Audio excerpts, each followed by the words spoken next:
You're listening to the Wealth Mindset Show, where Hicks and Zerker Capital Management's team of finance professionals, portfolio managers, and a life coach come together to tackle complex topics in finance and retirement planning so you don't have to. From investment strategies and wealth management to tax planning, retirement income, and aligning your money with your values and purpose, the Wealth Mindset Show offers the tools to thrive. All right. Hey. Welcome to the Wealth Mindset Show, where the Hicks and Zerker team has conversations about managing wealth, navigating retirement, making smart decisions for a secure, meaningful future. I'm Austin Wilson, Chief Investment Officer at Hicks and Zerker Capital Management. I'm Josh Robb, Director of Wealth Management at Hicks and Zerker Capital Management. Joining us today is Chase Rose, one of our advisors here, and we're going to be hitting the topic of wealthy people and why they still have anxiety around money. And at some point, does that completely go away? What is it? So we're going to talk about that. But first, updates. We're kind of heading into the end of summer, into the very beginning of fall. Yeah. And, school's starting back up. Football. So my son, who loves football, obsessed, this morning saw that the first preseason game starts. And he's like, Dad, we're watching. I'm like, it's preseason, but sure, we'll watch it. So he's all excited. He's all in. Yeah. Chase, what you got going on? Nothing new from me. Nothing Stocks new. and ice cream, man. That's all I do. That's it. Stocks and ice cream, Josh. Yeah. Those are two combos. That is a good one. I like it. What about you, Austin? Doesn't die. I don't do. Yeah, stocks and Dole Whip.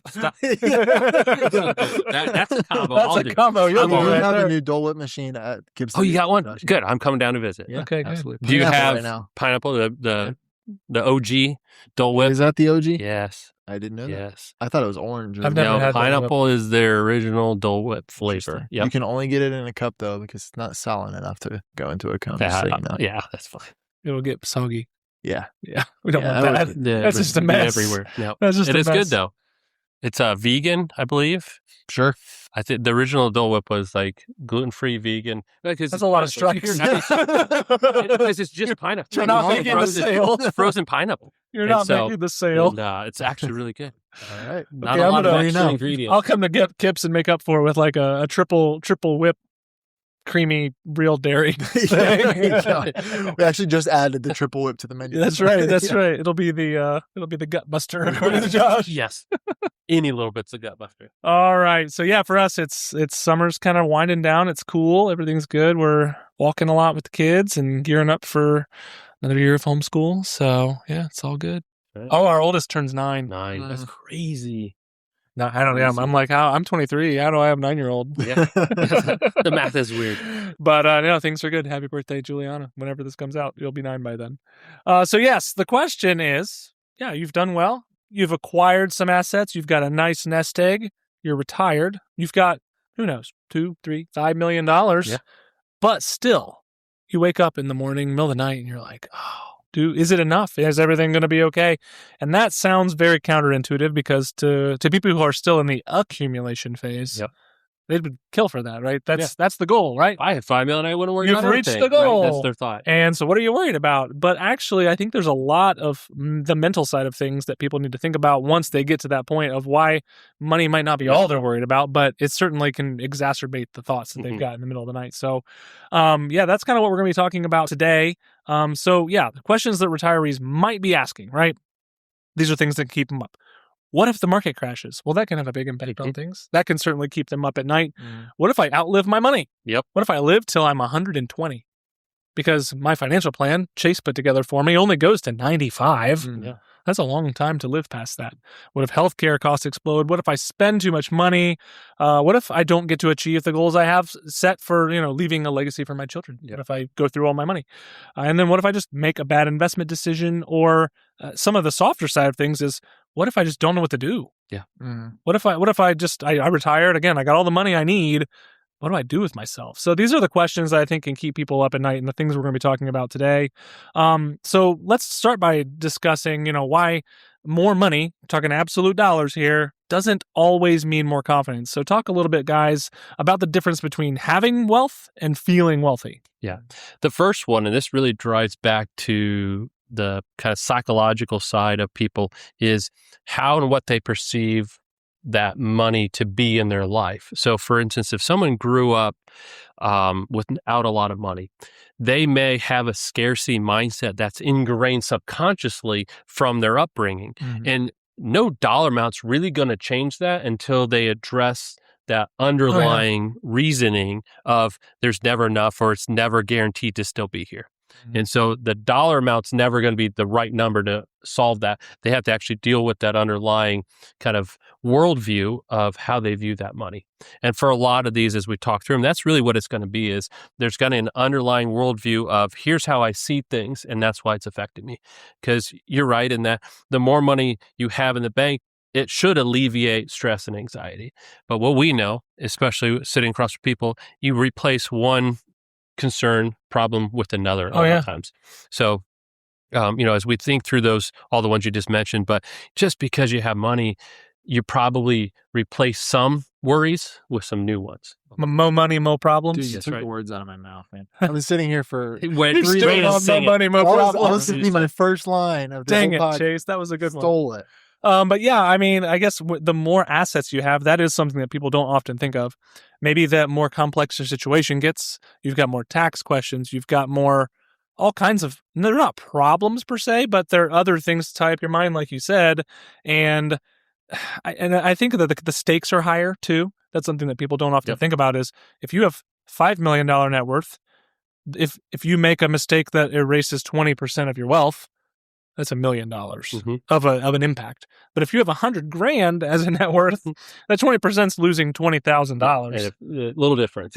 So when you think of it on a percentage basis, which brings me to the, one of the first things I talked about is, an anxiety that a retiree with a lot of assets might have is, what if the market crashes? Yeah. Because guess what? Markets, even though at the time of this recording, we're pretty much at all-time highs and markets have continued to go up for about 4 years in a row. Yep. Markets don't always go up. Markets don't. It's not a what if. It's a when. Yeah, it's a when things go down. So yeah, maybe you've got a few $1 million laying around, but that market drops 20%. That changes the math on a lot of things real quick. And then you start having all kinds of anxiety around risk. Like, am I taking on too much risk? Should I go to cash? Should we stop spending and change our lifestyle? But Josh, talk a little bit about the history when it comes to, we just need to understand the financial markets in general. Yeah. Like I said, it's not an if, it's a when. Because when you look back on time, the market works in cycles. And part of that cycle is when the market gets too far ahead of itself, gets a little bit expensive, there's a correction or pullback. That pullback, that downward movement is a repricing back to more fundamental pricing.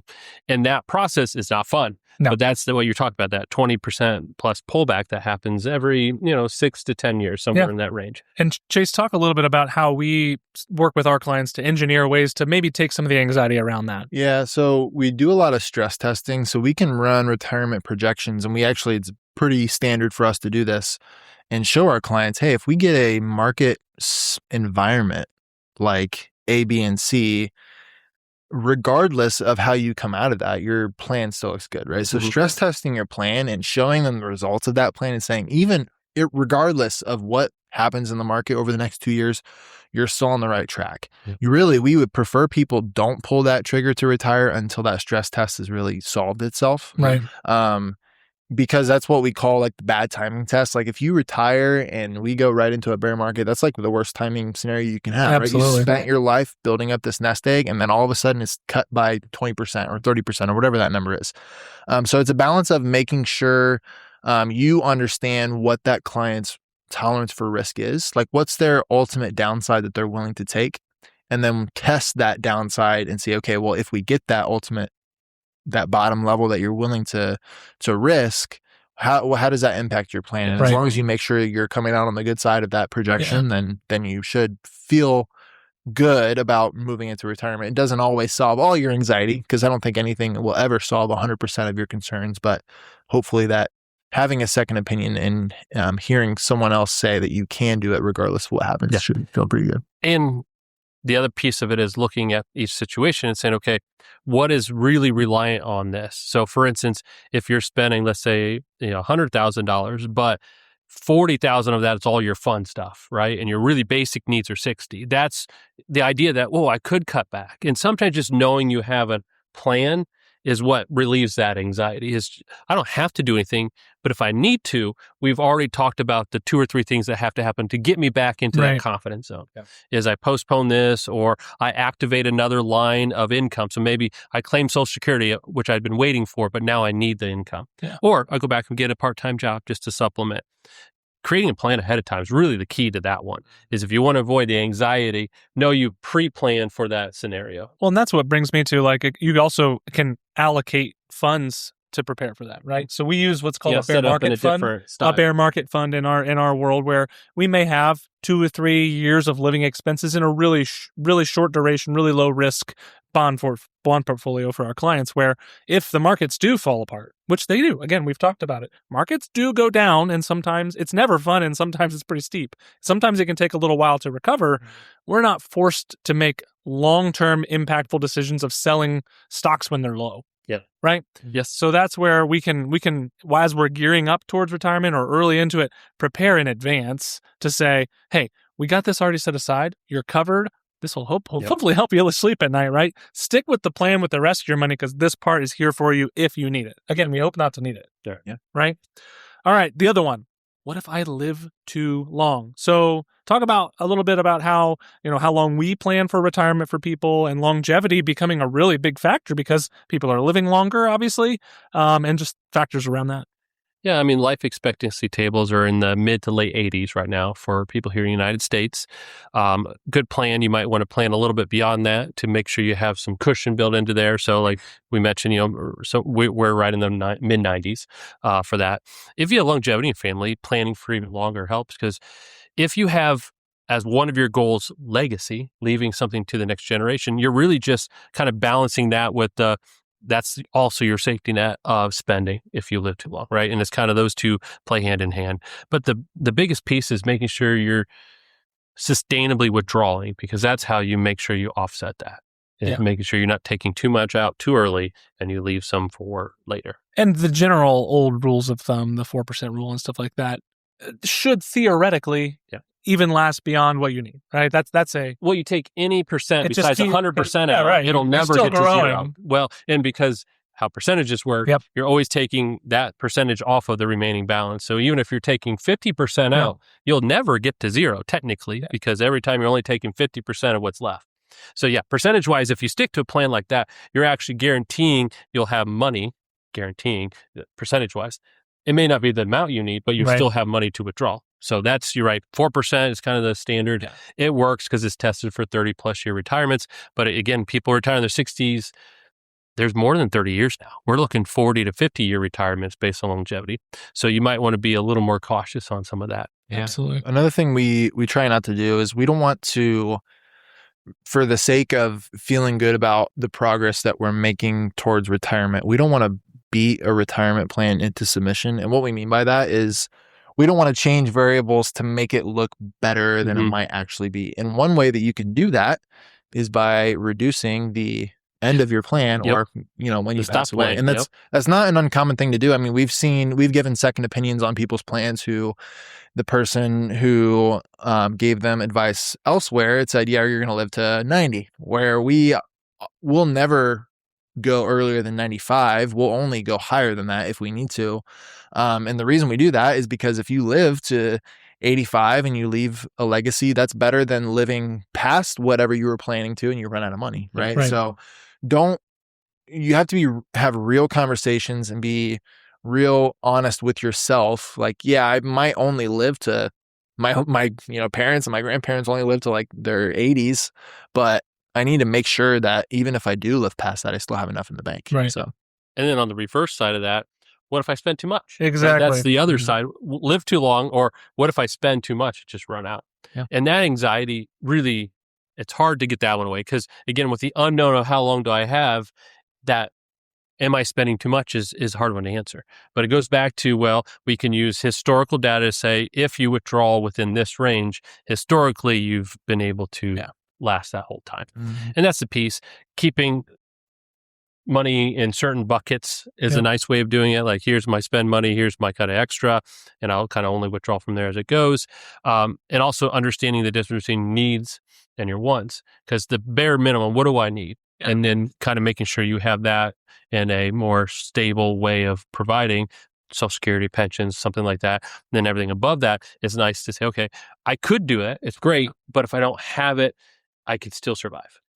Have you ever thought about how your financial choices reflect what truly matters to you? At Hicks & Zerker Capital Management, we believe that integrating your values and dreams with your financial future is key to achieving peace of mind and confidence. When you engage in deep conversations with us, you'll start to see how your money can support the things that matter most in your life. Our holistic approach means that your financial plan is more than just numbers. It's a personalized blueprint that evolves with you. You'll have a dedicated team of professionals tailored to your unique needs, all focused on crafting an investment portfolio designed to help you achieve your specific goals. Plus, our on-staff retirement life coach offers guidance to empower you toward a fulfilling retirement that goes beyond just financial security. Ready to transform your relationship with money? Join us at hzcapital.com and let's embark on this journey together. Now, back to the show. I would say when you guys have a lot of conversations with clients, the ones that I hear about, a lot of times there's just as many conversations about encouraging people Sure. to enjoy the wealth that they've accumulated in their life as there are ones saying, hey, we're watching this and let's be careful here. Yeah. There's just as many that are like, listen, you've done fine. Yeah. Look what you've built. Mm-hmm. Look what you were ready to leave. And your plan says, go to Italy for a month. I don't care. Spend $20,000, you're going to be just fine. Or go buy a new car and stop not fixing your whatever, So I think that's something it's a mental switch. And it goes back to the normal, it's a normal retirement transition thing where when you don't have that paycheck coming in, right. You change your gears, switch that. Yep. right? And the other thing, more people are scared of running out of money than dying itself. When when people list fears, right? The fear of running out of money is even higher than the actual fear of death. And that is because of the big unknown of what would I do at that point. And so you're right. And it's a hard one to get around, but if you can, the idea is you could probably have a little bit more enjoyable retirement if you're able to at least allow yourself some of that spending beyond kind of that. Why'd you build it up if you can never spend That's right. it, right? What was the purpose? Yep.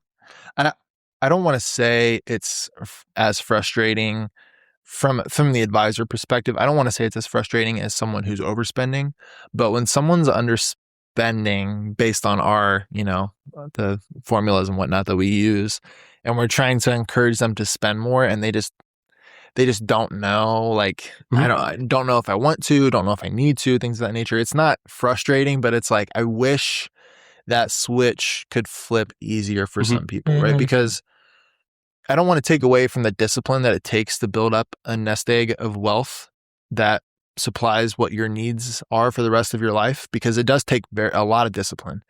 And you spend 30, 40 years, following those disciplines, and then you're doing the exact opposite once you reach your goal, right? It's really hard to do.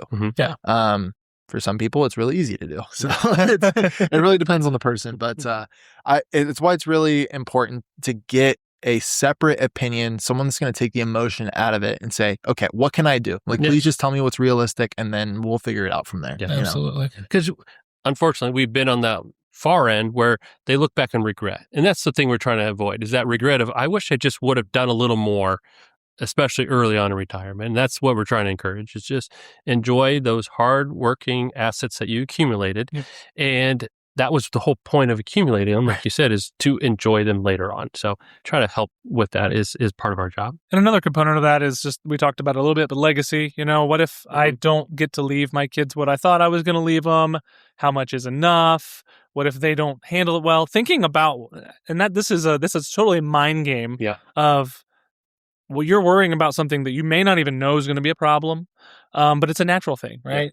Yeah. And every family handles it differently. But talk a little about your guys' experience just with that transition of wealth between generations and the anxiety that can cause. Yeah. Well, I would never want a client of ours to suffer financially on their own for their kids' benefit.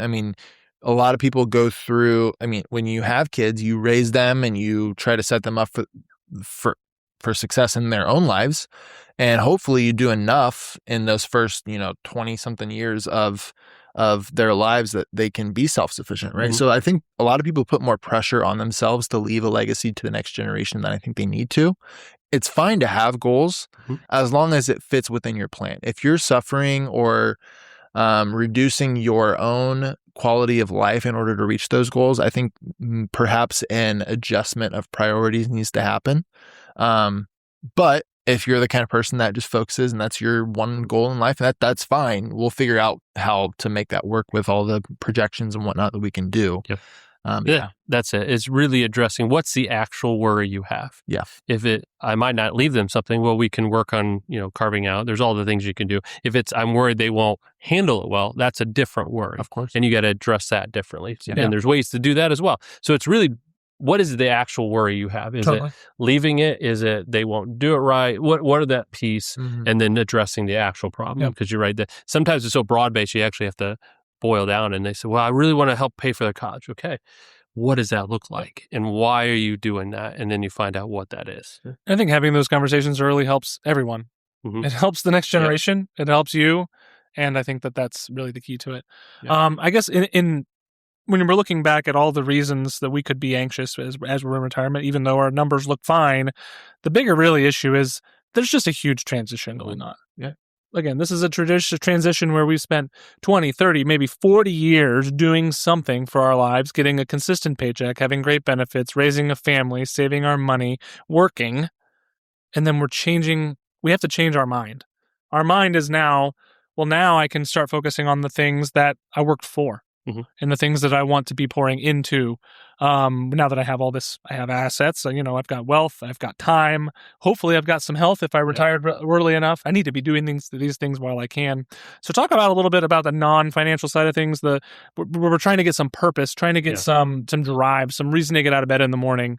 As that can hopefully help alleviate some of that anxiety as well. Yeah, and that's really what it is.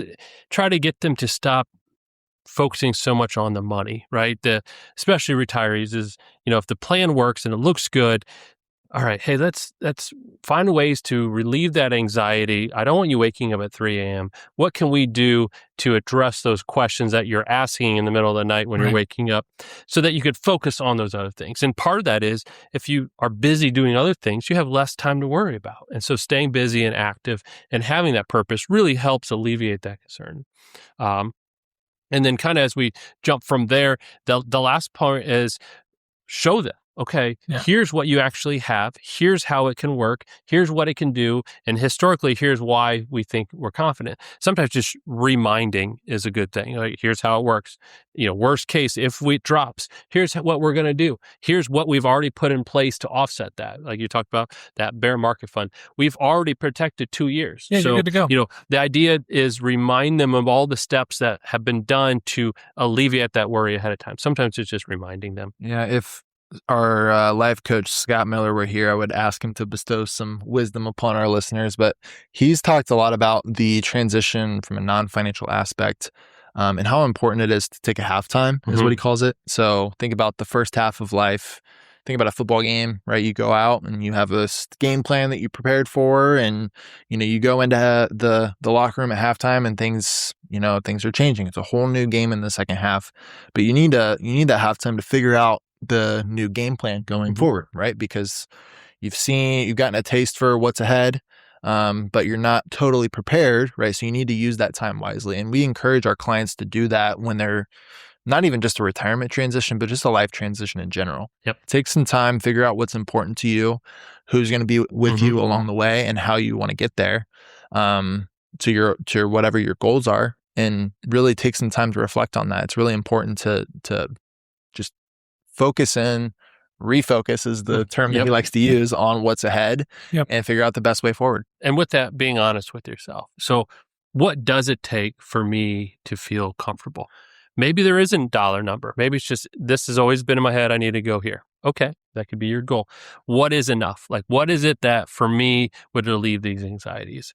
Sometimes it's, okay, if I know I have enough here, safe in a spot, I feel good about everything else. Some people, I need this amount in my account, and then, maybe it's a checking account, savings account, wherever. As long as I can see that, I'm okay. Everything else can do whatever it does.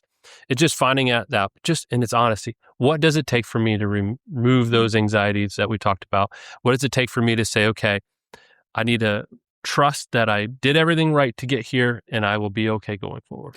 And I think it's more than enough from a financial standpoint. It's also, do I have enough of an idea of what I'm doing? Mhm. Do I have enough of an idea of what my family Yep. situation is going to be, and do it? So it's combining the financial and the non. It's what we do, right? We combine the financial and non-financial side, and once you get those things checked off, hopefully those 3 a.m. calls are Yes. they're just hopefully you They're can gone. sleep pretty well. So yeah, any closing thoughts on those thoughts for retirees? It's not unusual to have those. So Yeah. don't think that there's something wrong with you. Mhm. That's the other one too, is like some people don't talk about it and they silently suffer through this when had they just brought it up with someone they trust, they could have worked through and come up with some of these solutions. So first of all, don't think that it's just you dealing with this. This is a normal common occurrence in retirement to kind of question and worry about these things, but you can get around that. You Yeah. can get through Yeah. that and get on the other side. Absolutely. No Awesome. for me. Well, if you know someone who might be struggling with some of those anxieties, that is what we would love to help with. So check out hzcapital.com. We'd love to have a chat and see if we could be of help for you there. If you found value in our show today, Wealth Mindset Show, go ahead and subscribe. You get new episodes when they drop every couple weeks. And visit the Wealth Mindset Show for more show resources and social media. You can follow us on there. Otherwise, we'll catch up in a couple weeks. All right. Talk to you later. Bye. Thank you for joining us at the Wealth Mindset Show, where we tackle the complexities of finance and life planning to help you align your wealth with your values. We hope today's conversation provided value and clarity as you navigate your financial journey.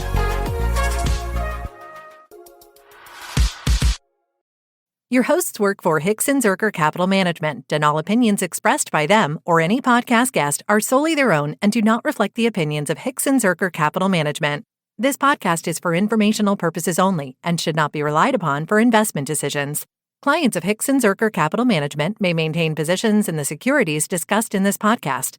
There is no guarantee that statements, opinions, or forecasts provided herein will prove to be correct.